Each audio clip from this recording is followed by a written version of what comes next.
ఎందుకంటే క్యాపిటల్ ప్రాంతంలో వాళ్ళు ఎప్పుడు మా రాష్ట్రం ఎడదీసేయండి అని పడదు. ఇంకొక ప్రత్యేకమైన ఎప్పటి నుంచో దీనికి జరిగింది పోరాటానికి ఏదో చేశారు, డివిజన్ చేశారు. నేను అడుగుతున్నా ఏంటంటే అన్కాన్స్టిట్యూషనల్ చేసిందాన్ని కరెక్ట్ చేయడానికి కాకపోతే ఇక పార్లమెంట్ ఎందుకు? ఇప్పుడు నేనేమి మళ్ళీ రాష్ట్రాలు కలిపేయండి, మీరు చేసిన తప్పు కాబట్టి మళ్ళీ రెండో ఒకటి చేసేస్తున్నాం. అది కూడా ప్రేయర్ కూడా మార్చేశాను. 4/3/22 మార్చి 4 ప్రేయర్ కూడా మార్చారు. ఏమని? ఫార్ములేట్ గైడ్ లైన్స్, ఇక ముందు ఎలా జరగాలి దాని మీద గైడ్ లైన్స్ ఫామ్ చేయండి. మాకు ఇవ్వాల్సిన డబ్బులు ఇవ్వట్లేదు వాళ్ళు, కేంద్రం ఇవ్వాలి, కేంద్రం ఇవ్వాల్సింది ఇవ్వని. అలాగే తెలంగాణ రాష్ట్రం మనకి ఏం కావాలో దాన్ని ఇమీడియట్ గా సెటిల్ చేయడానికి సుప్రీంకోర్టు ఏం చేస్తుందో చెప్పండి. ఇది మన ప్రేయర్ మార్చింది. దీని మీద కూడా వాళ్ళు ఏమనుకుంటారో వీళ్ళు ఏమనుకుంటారో అంటే అప్పుడే అన్ని ప్రభుత్వాలు అయిపోయి, తెలుగుదేశం రెండోసారి వచ్చేసింది, జగన్మోహన్ రెడ్డి ప్రభుత్వం అయిపోయింది. ఇప్పుడు ఎందుకు మళ్ళీ నాకు ఆశ ఏంటంటే పవన్ కళ్యాణ్ అనే మనిషి వచ్చి ప్రభుత్వంలో ఉన్నాడు.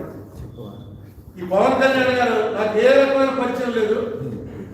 ఒక రోజు సడన్ గా ఫోన్ చేశాడు. ఆయన ఫోన్ చేసి మాకు మధ్య పోయి ఇరుపక్షాల వాళ్ళకి తెలిసిన పలానా ఫ్రెండ్ ఉంటాడా, పలానా అల్లుబాబు చెప్పుకుంటాడు, ఇలా కూడా ఏం లేదు. ఆయన అసలు పరిచయమే లేదు.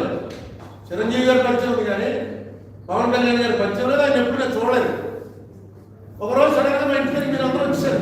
ఏంటంటే ఇప్పుడే పవన్ కళ్యాణ్ చెప్పాడండి టీవీలో అరుణ్ కుమార్ పిలుస్తున్నాను, ఫ్యాక్ట్ ఫైండింగ్ కమిటీ చేస్తున్నానని.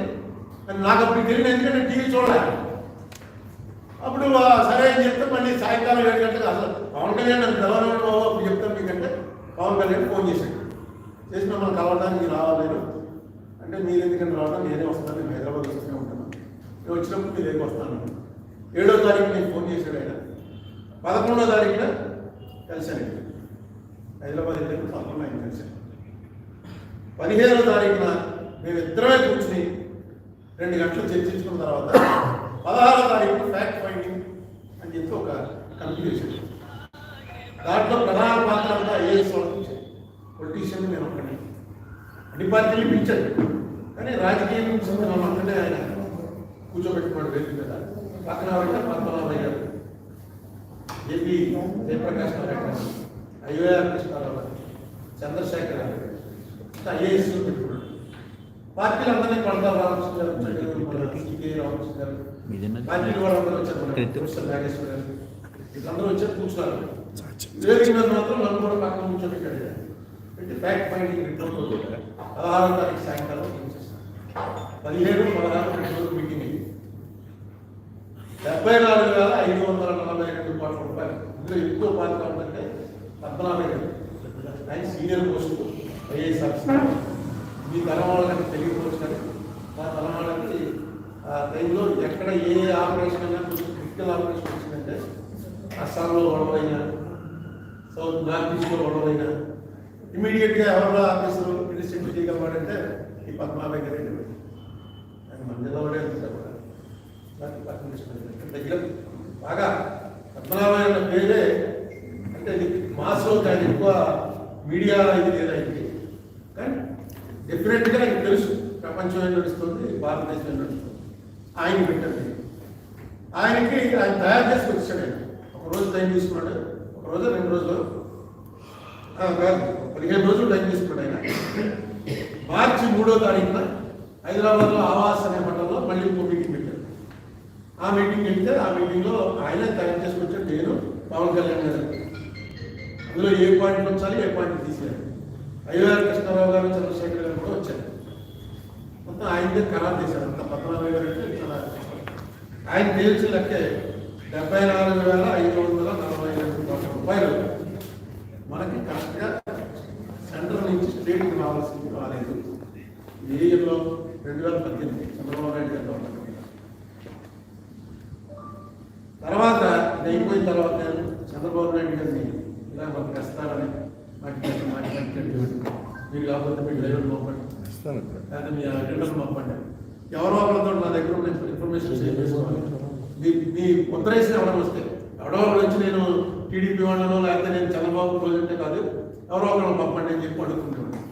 సరే ఒక రోజున కవర్ వచ్చింది, మీ దగ్గర ఉన్న ఫైల్ అంతా పట్టుకుంటే ఏపీ రీఆర్గనైజేషన్ సంబంధించి.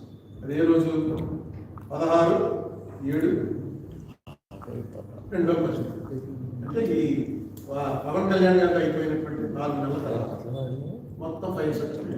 నేను మధుబాబి చెరుకు రామారావు ఆయన వెళ్తే ఆయన చంద్రబాబు నాయుడు గారు గుంటూరు మీటింగ్కి వెళ్ళాడు. గుంటూరు మీటింగ్ అవుతుండగా వర్షం పడింది. మీటింగ్ అయిపోయి హెలికాప్టర్లో వెనక్కి వచ్చేస్తాడు వరకు నాకు అపాయింట్మెంట్ ఇచ్చారు. వర్షం వల్ల హెలికాప్టర్ అయిపోయింది. సరే నేను ఎవరో గిరిజా శంకర్ గారు ఆయన సతీష్ చంద్ర వీళ్ళిద్దరికీ మొత్తం ఫైల్స్ అని చూపించాను. అయ్యా నేను ఇంకే చెప్పట్లేదు, ఇదిగో Rajya Sabha recorded version, Lok Sabha recorded, ఈ రెండు వాళ్ళు ప్రింట్ చేసిన బుక్లు ప్రతిరోజు ఏం జరిగిందో సభలో వాళ్ళు ప్రింట్ చేస్తున్నారు. ఈ ప్రింట్ చేసిన బుక్లో చూడండి ఎలా ఈ బిల్లు పాస్ అయిందని అంటారు. ప్రింట్ అందులో బుక్ రాశాడు ఎవరి ఇగో అడిగాడు ఇది లేచి ఆవిడ ఏమందంటే స్పీకర్ గారు తల లెక్కెట్టేస్తున్నాడు, నో ఇది 376 అది ఉంది, దాని ప్రకారం ఓటింగ్ లేదు, ఆయస్ అందరం నిలబడండి, నోస్ అందరూ కూర్చోండి అంది అని 360 ఆయస్ 100 నోస్ బిల్లు పాస్ అయింది. నెక్స్ట్ సెకండ్ అలా మొత్తం చేయాలి. పాస్ చేయడం అంటే బిల్లు ఒకటి బిల్లు పాస్ అయిపోయిందంటే కుదరదు. ప్రతి సెక్షన్ ప్రజలు అడగాలక్క ఓటింగ్ పెట్టాలి, పాస్ చేయాలి. ఎందుకంటే కొంతమంది కొన్ని సెక్షన్లు నచ్చకపోవచ్చు. ఇక తర్వాత నుంచి మానేసింది అవన్నీ. వాళ్ళు లేచి అడుగుతూనే ఉన్నారు, రికార్డ్ అయింది, అమ్మ తల్ల ఎక్కడతాంలో తల్ల కూడా లెక్కట్లేదు అని ఓవైసీ సౌగత్ రాయ్ అని బెంగాల్ ఆయన వీళ్ళిద్దరూ ఇదే గొడవ మొత్తం రికార్డ్ అయింది. తల్ల కూడా లెక్కట్లేదు, అయిపోయింది పాస్ అయిపోయింది అన్నారు. అంతా 20 minutes క్లోజ్. ఇది చూపించాను. చూపించి దీని మీద బాబు నేను చెప్పుకోవడం ఇలా చేస్తే కూడా మన బయటికి వచ్చేసి అందులో తెలుగుదేశం వాళ్ళు ఉన్నారు అంటుంటే లోపల ఫోన్ వచ్చింది. నేను ఇంకా చెప్పేసి వెళ్ళిపోదాం.